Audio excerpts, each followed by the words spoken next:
what I got up next, man, I had to bring up some video games. A video game I was working on for a very long time because it is possibly the longest game I've ever played in my life.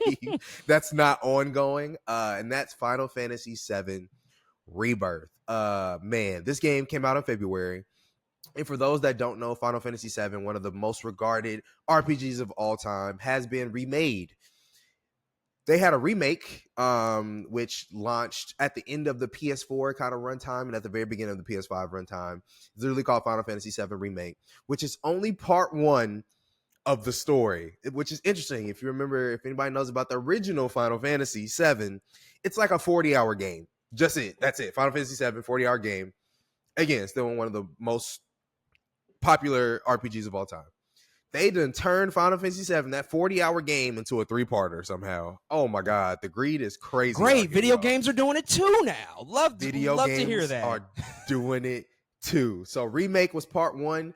I just played Rebirth, which is part 2, and let me tell you, I just told y'all just the whole game was 40 hours back then. Just Rebirth by itself, I put in 120 hours in order to beat the game. I hate it here. I hate it here. I hate it here. I hate it here. Unbelievable. It's actually unbelievable. On the flip side, the game is fantastic, but there are things about it that do rub me the wrong way. And one of them is the runtime. You feel like you have to do some of the side missions that they present in front of you in order to do the whole game. I'm telling you now, if you haven't played Rebirth yet, you plan on playing Rebirth, don't do none of the side shit. I'm sorry. Skip it. You'll make the game harder for yourself, which it's not. I'm not saying it's not a hard game. It is still hard at times, but you'll have more fun if you skip the side stuff, I promise. And yeah, just go have fun with the story, because the story is where Final Fantasy VII has always succeeded. The battle system is also where it's always succeeded.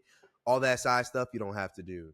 I will say they did throw in a side game, which Final Fantasies tend to do. Final Fantasy X has Blitzball. There's every Final Fantasy always has a mini game that's kind of interesting. In this one in particular, they actually put in a card game, which is very fun.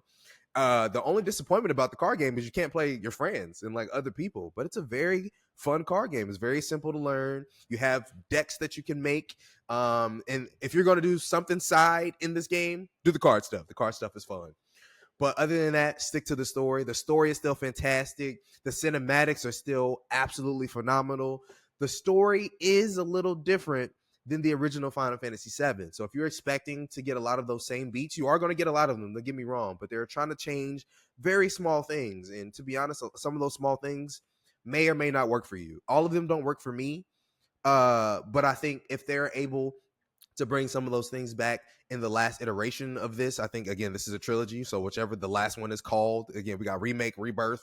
The last one probably has to end with an R. I don't know if it's going to be Revolution. Who knows?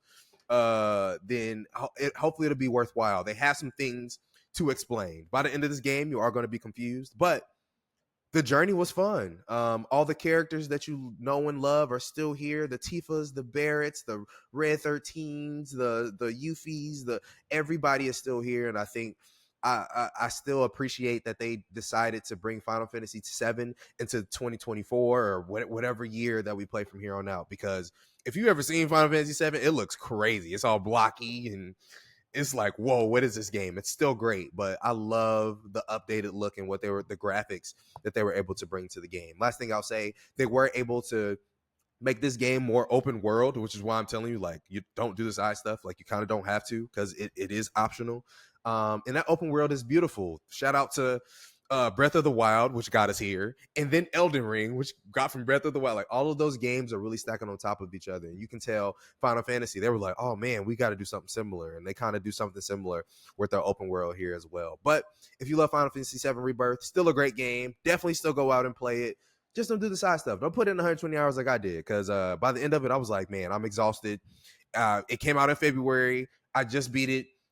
Maybe the beginning of July. That's a very long time for me. Like, it doesn't usually take me that long to beat things like that. So yeah, play Final Fantasy VII still. It's a great game.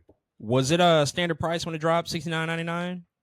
Yep, you know it was $69.99. Yeah, I've read a lot about, to speak to the runtime quickly, just a lot about these studios, these developers feeling the pressure of the increasing prices for games, which, I mean, $69.99 is it's a lot of money from where we used to be. But in order to match that pressure to make sure that these games feel worthwhile, that you're getting your money's worth, and that they're putting in as much possible, for lack of a better term, and I hate this word, but content in the game as they can, just because people are very much complaining about these price tags. And it's like, well, if I'm paying all this money, and that's not including like deluxe editions, which obviously cost a lot more, people feel very uptight and feel very, very burned by games that are short. We've seen that happen a lot. And so 120 hours is crazy, but I could tell these developers are feeling that pressure to make these games longer and longer, because audiences are calling for them to make sure, like, if I'm paying all this money to play this game, then I want to make sure I have something that I can pick up at any time and I can play casually I want to for months and months and months on end. But at a certain point, it's good to know whether or not that's required or not as a means to enjoy the game. So definitely good to know.